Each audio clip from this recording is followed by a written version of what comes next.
Bismillahirrahmanirrahim. Assalamualaikum warahmatullahi wabarakatuh. Perkenalkan, nama saya Ade Rahmawati dengan NIM 202405010321 dari Program Studi Manajemen Bisnis Syariah kelas A dengan dosen pengampu Bapak Muhammad Imran SEMAK.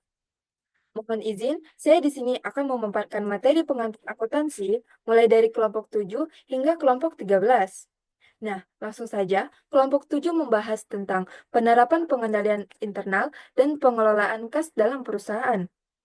Kelompok 7 ini memiliki beberapa poin. Poin pertama yaitu pengendalian internal. Pengendalian internal adalah suatu proses pada organisasi dalam mengecek ketelitian, keakurasian, serta efektivitas dan efisiensi dari suatu proses bisnis untuk mencapai tujuan tertentu yang memastikan bahwa sistem mereka aman. Di poin kedua yaitu pengendalian kas atas penerimaan dan pengeluaran. Pengendalian kas adalah proses mengelola uang tunai perusahaan agar selalu tersedia dan memadai, serta untuk mencegah penyalahgunaan kas dan juga meliputi kebijakan kas dan pengembalian internal atas kas. Poin ketiga yaitu rekening bank. Rekening bank merupakan nomor yang digunakan untuk beragam transaksi di bank, mulai dari menabung, mentransfer, menarik dana tunai, hingga pemeriksaan saldo dilakukan secara langsung maupun melalui internet. Poin keempat yaitu rekonsiliasi bank. Rekonsiliasi bank adalah cara atau prosedur yang digunakan oleh sebuah perusahaan dalam pencatatan keuangan. Rekonsiliasi bank bertujuan untuk mencegah dan meminimalisir terjadinya transaksi yang tidak dapat dipertanggungjawabkan, baik itu dari pihak kas maupun kas bank. Poin kelima yaitu dana kas keperluan khusus. Petikas atau dana kas kecil itu adalah uang tunai yang disediakan untuk pengeluaran sehari-hari yang nilainya kecil, seperti beli alat tulis, bayar parkir, dan biaya operasional kecil lainnya. Sistemnya sederhana, tapi pengelolaannya butuh akuntansi yang rapi. Lanjut pada materi berikutnya dari kelompok 8 yang membahas tentang penggolongan piutang usaha, klasifikasi, dan jenis piutang dalam bisnis. Poin pertama yaitu penggolongan piutang. Piutang usaha adalah klaim yang dimiliki perusahaan terhadap pelanggan akibat penjualan barang atau jasa secara kredit. Piutang usaha ini terbagi menjadi dua. Yang pertama, piutang dagang, yaitu timbul dari penjualan barang atau jasa kepada pelanggan secara kredit. Dan yang kedua adalah piutang non-dagang, piutang yang tidak terkait langsung dengan penjualan, seperti pinjaman karyawan atau klaim terhadap pihak ketiga. Di poin kedua yaitu piutang tak tertagih. Piutang tak tertagih adalah piutang yang tidak dapat ditagih kembali oleh perusahaan. Dalam akuntansi, piutang tak tertagih dicatat sebagai kerugian pada laporan laba rugi dan mengurangi total piutang yang dilaporkan dalam neraca. Di poin ketiga yaitu metode penghapusan langsung untuk piutang tak tertagih.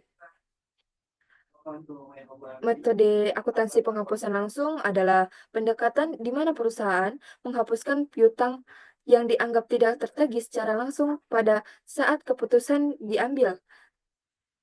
Metode ini sederhana, tetapi dapat menyebabkan fluktuasi besar dalam laporan laba rugi jika banyak piutang dihapus dalam satu periode. Poin keempat yaitu metode penyisihan piutang tak tertagih. Metode penyisihan melibatkan pembuatan cadangan untuk menutupi kemungkinan kerugian dan piutang tak tertagih di masa depan. Metode ini memberikan gambaran yang lebih stabil tentang kesehatan keuangan perusahaan karena kerugian diakui sebelum terjadi. Dan poin kelima yaitu membandingkan metode. Pembandingannya yaitu penghapusan langsung dan penyisihan. Penghapusan langsung dapat menimbulkan dampak besar pada laporan keuangan jika banyak piutang dihapus dalam satu periode, sedangkan metode penyisihan menggambarkan potensi kerugian di masa depan. Lanjut pada materi berikutnya dari kelompok 9 yang membahas tentang karakteristik aset tetap, akuntansi untuk penyusutan, dan pelepasan aset tetap. Di poin pertama, yaitu menjelaskan, menggolongkan, dan menghitung biaya aset tetap. Biaya aset tetap mencakup seluruh pengeluaran yang dikeluarkan hingga aset tersebut siap digunakan. Ini meliputi pajak dan biaya masuk, biaya instalasi dan perbaikan, biaya lain seperti pengujian. Penggolongannya yang pertama biaya perolehan aset, yang kedua biaya penyusutan, yang ketiga biaya pemeliharaan dan perbaikan. Poin kedua yaitu menghitung penyusutan menggunakan metode garis lurus, metode unit produksi, dan metode saldo menurun. Metode garis lurus yaitu beban penyusutan yang dibebankan secara merata setiap tahun selama umur manfaat aset. Rumus beban penyusutan tahunan yaitu biaya aset dikurangi nilai residu dibagi umur manfaat. Yang kedua, metode unit produksi. Metode unit produksi adalah beban penyusutan didasarkan pada tingkat penggunaan aset, misalnya jam kerja mesin atau unit yang dihasilkan. Rumusnya yaitu biaya aset dikurangi nilai residu dibagi total kapasitas produksi. Metode yang ketiga yaitu metode saldo menurun. Metode saldo menurun yaitu beban penyusutan lebih besar di tahun-tahun awal dan menurun di tahun-tahun berikutnya. Rumus beban penyusutan tahunan yaitu saldo awal buku dikali persentase penyusutan. Di poin ketiga yaitu membuat ayat jurnal untuk pelepasan aset tetap. Aset-aset tersebut dapat dilepas perusahaan melalui 3 cara. Yang pertama, pelepasan dengan cara dibuang. Yang kedua, pelepasan dengan cara dijual. Dan yang ketiga, pelepasan dengan cara pertukaran.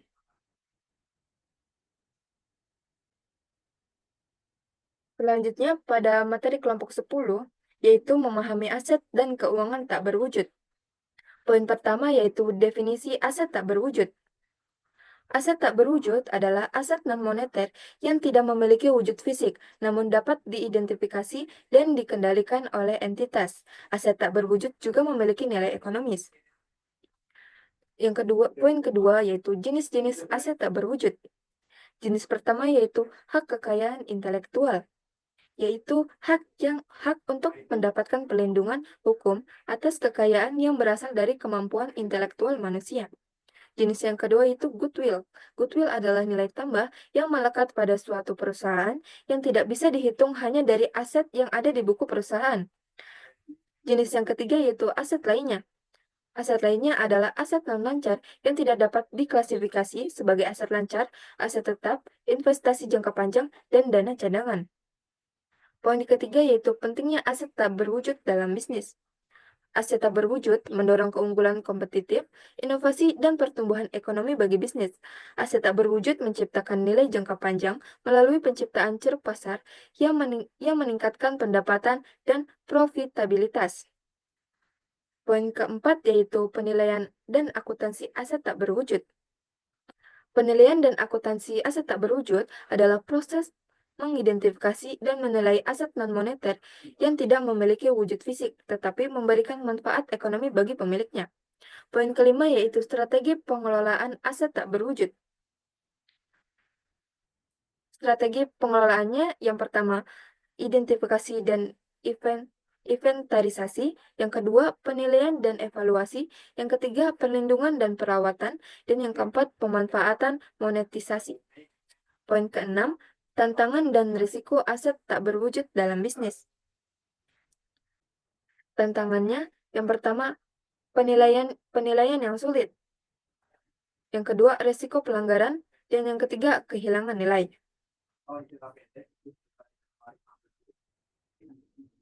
Lanjut pada materi berikutnya dari kelompok 11, yaitu liabilitas lancar, gaji, dan pajak penghasilan. Poin pertama, liabilitas lancar.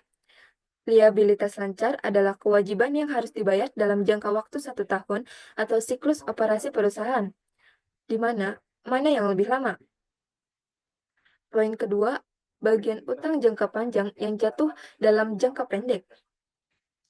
Bagian dari utang jangka panjang yang jatuh tempo dalam jangka waktu 1 tahun atau siklus operasi perusahaan tergolong liabilitas lancar. Poin ketiga, wesel bayar. Wesel bayar adalah surat bukti hutang yang berisi janji tertulis untuk membayar sejumlah uang tertentu pada tanggal jatuh tempo. Lanjut materi berikutnya dari kelompok 12, yaitu tunjangan karyawan. Poin pertama, pengertian akuntansi. Akuntansi adalah proses pencatatan, pengklasifikasian, dan pelaporan informasi keuangan suatu entitas, seperti perusahaan, organisasi, atau individu, untuk digunakan dalam pengambilan keputusan. Poin kedua yaitu tata cara membuat jurnal tunjangan karyawan. Yang pertama, tunjangan cuti berbayar. Ketika perusahaan memberikan tunjangan cuti berbayar, kita perlu mencatat beban cuti yang harus dibayar. Yang kedua, uang pensiun.